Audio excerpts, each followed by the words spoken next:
Hi hello నమస్తే అండి. ఈరోజు ఈ వీడియోలో 2024 సంవత్సరంలో ఆషాఢ మాసం ఏ రోజు ప్రారంభమై ఏ రోజుతో ముగుస్తుంది, అలాగే ఈ ఆషాఢ మాసం యొక్క ప్రాముఖ్యత ఏమిటి, అలాగే ఈ ఆషాఢ మాసంలో గోరింటాకు ఎందుకు పెట్టుకుంటారు, అలాగే ఈ ఆషాఢ మాసంలో కొత్తగా పెళ్ళైన వారు తమ తమ పుట్టింటికి అయితే వెళ్తూ ఉంటారండి. పుట్టింటికి వెళ్ళిన వారు మళ్ళీ ఎప్పుడు అత్తింటికి వెళ్ళాలి అనే విషయాలన్నీ కూడా నేను ఇక్కడ వీడియోలో అయితే క్లియర్గా చెప్తానండి. అందుకని వీడియోని ఎవరు కూడా ఎక్కడ కూడా స్కిప్ చేయకుండా చివరి వరకు అయితే చూడండి.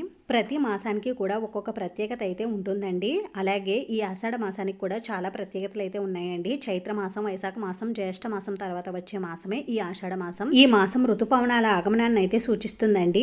ఈ మాసాన్ని శూన్యమాసం అని కూడా పిలుస్తూ ఉంటారండి. ఈ మాసం తీర్థయాత్రలకు అత్యంత ప్రీతికరమైన మాసంగా అయితే చెప్తూ ఉంటారండి. ఈ మాసంలో పూజలు చేయడం వలన విశేషమైనటువంటి ప్రయోజనాలు అయితే కలుగుతాయండి.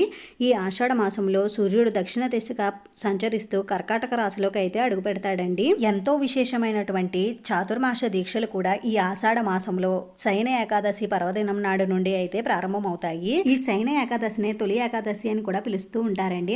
ఆషాఢ మాసంలో శుక్లపక్షంలో వచ్చే ఏకాదశి పర్వదినాన్ని ఈ తొలి ఏకాదశి పండుగగా అయితే జరుపుకుంటారండి. ఈ మాసంని శూన్యమాసం అని అంటాం కదండి. శూన్యమాసంలో వివాహాలు కానీ, గృహప్రవేశాలు కానీ, సొంతింటికి సంబంధించినటువంటి ఎలాంటి పనులు కూడా ఈ మాసంలో అస్సలు చేయరండి. ఈ మాసంలో ప్రత్యేకంగా ఈ సంవత్సరం కొత్తగా పెళ్ళైన వధూవరులను పుట్టింటికి అయితే పంపుతూ ఉంటారండి. ఇలా ఎందుకు చేస్తారని అంటే దానికి ఒక రీజన్ అయితే ఉందండి. ఈ ఆషాఢ మాసంలో కొత్తగా పెళ్ళైన జంట కలిసి ఉండేందుకు వీలుగా లేకుండా ఇలా చేస్తారండి. ఎందుకంటే ఈ ఆషాఢ మాసంలో వధూవరులిద్దరూ కలిసి ఉండడం వల్ల ఈ ఆషాఢ మాసంలో గర్భం దాలిస్తే ఎండాకాలంలో పిల్లలు పుడతారని, ఈ సమయంలో వేడి కారణంగా తల్లి బిడ్డలకు ఆరోగ్య సమస్యలు తలెత్తుతాయని, అందుకు ఆషాఢ మాసంలో దంపతులు కలిసి ఉండకూడదని, అందుకని ఆషాఢ మాసంలో నూతన వధూవరులనిద్దరినీ కూడా తమ తమ పుట్టింటికి అయితే పంపుతూ ఉంటారండి. ఆషాఢ మాసం అంతా కూడా పూర్తయిన తర్వాత ఆషాఢ మాసం తర్వాత వచ్చే శ్రావణ మాసంలో మళ్ళీ వధూవరులిద్దరూ కూడా కలిసి అయితే ఉంటారండి. అంతేకాకుండా మరొక కారణం కూడా ఉందండి. ఈ ఆషాఢ మాసంలో అత్తగారు కోడలు విడివిడిగా ఉంటే వారి మధ్య సత్సంబంధాలు నెలకొంటాయని ఒక నమ్మకం అయితే కూడా ఉందండి.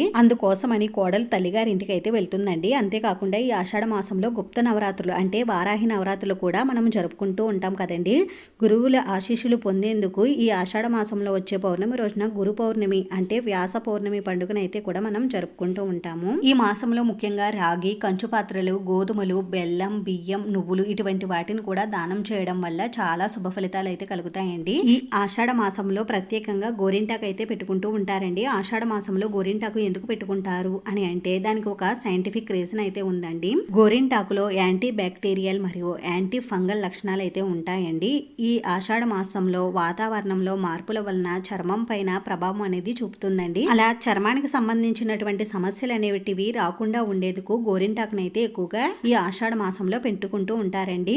ఇంత విశేషమైనటువంటి ఆషాఢ మాసం 2024 సంవత్సరంలో ఎప్పుడు వచ్చింది అని అంటే స్వస్తి శ్రీ చాంద్రమాన శ్రీ క్రోధినామ సంవత్సరం ఉత్తరాయణం గ్రీష్మ ఋతువు ఆషాఢ మాసం శుక్లపక్ష పాడ్యమి తిథి 2024 జూలై 6వ తేదీ శనివారం రోజు నుండి ప్రారంభమై 2024 ఆగస్టు 4వ తేదీ ఆదివారం అమావాస్య తిథితో అయితే మనకి ఈ ఆషాఢ మాసం అనేది ముగుస్తుందండి. ఇంకా ఈ ఆషాఢ మాసంలో వచ్చేటటువంటి ముఖ్యమైన పండుగలు ఏమిటి అని అంటే ఈ ఆషాఢ మాసంలో మనకి ముఖ్యంగా ఆషాఢ గుప్త నవరాత్రులు అనేవి ప్రారంభమవుతాయండి. అలాగే తొలి ఏకాదశి పండుగ కూడా మనకి ఈ ఆషాఢ మాసంలోనే వస్తుంది. అలాగే గురు పౌర్ణమి కూడా మనకి ఈ ఆషాఢ మాసంలోనే వస్తుందండి. ఈ ఆషాఢ మాసంలో వచ్చే పర్వదినాల గురించి కూడా నేను వీడియోలు అయితే చేసి ఛానల్లో అయితే పెడతానండి. అందుకని మన ఛానల్ని తప్పకుండా అయితే సబ్స్క్రైబ్ చేసుకోండి. ఇంకా ఆషాఢ మాసంలో పుట్టింటికి వెళ్ళిన వధూవరులు మళ్ళీ తిరిగి అత్తింటికి ఎప్పుడు రావాలి అని అంటే మనకి ఆగస్టు 4వ తేదీ వరకు అయితే ఆషాఢ మాసం అనేది ఉంటుందండి. కాబట్టి మనకి ఆగస్టు 5వ తేదీ నుండి కూడా శ్రావణ మాసం అనేది ప్రారంభం అవుతుందండి. కాబట్టి శ్రావణ మాసం మొదటి వారంలో మీరు ఆగస్టు 7వ తేదీ తర్వాత నుండి కూడా మీరు ఎప్పుడైనా సరే అత్తింటికి వెళ్ళడానికి మంచి రోజులు అయితే ఉన్నాయండి. మీకు ఈ వీడియోలో ఇంకా ఏవైనా డౌట్స్ ఉంటే నాకు కామెంట్ అయితే చేయండి. నేను తప్పకుండా రిప్లై అనేది ఇస్తాను. అంతేనండి, విన్నారు కదా. 2024 సంవత్సరంలో ఆషాఢ మాసం ఎప్పుడు ప్రారంభమై ఎప్పటితో ముగుస్తుంది, ఆషాఢ మాసంలో గోరింటాకు ఎందుకు పెట్టుకుంటారు అనే విషయాలన్నీ కూడా ఈ వీడియో మీకు నచ్చితే మీ ఫ్రెండ్స్కి, రిలేటివ్స్కి షేర్ చేయండి. ఇటువంటి మంచి మంచి వీడియోస్ కోసం ఛానల్ని తప్పకుండా అయితే సబ్స్క్రైబ్ చేసుకోండి. వీడియోని చివరి వరకు చూసినందుకు చాలా థ్యాంక్స్ అండి.